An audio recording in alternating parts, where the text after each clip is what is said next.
நல்லா ஃப்ரை ஆகும்.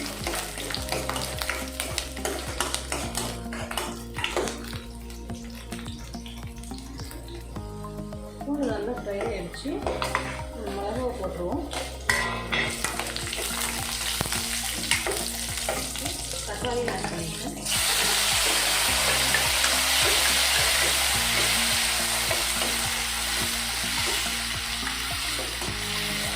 தக்காளி கொஞ்சம் நல்லா வேகப்படுங்க. உப்பு போடலாம்.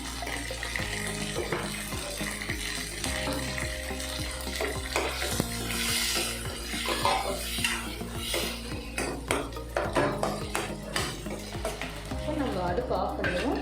நம்ம ஆறுனதுக்கு அப்புறமா அரைச்சிக்கலாம். சட்னி அரைச்சாச்சு. இப்போ வேறு பாத்திரத்தில் மாற்றிப்போம். சட்னி தரையை எண்ணெய் ஊற்றிக்கலாம். கடுகு, கொஞ்சம் உளுத்தம்பருப்பு,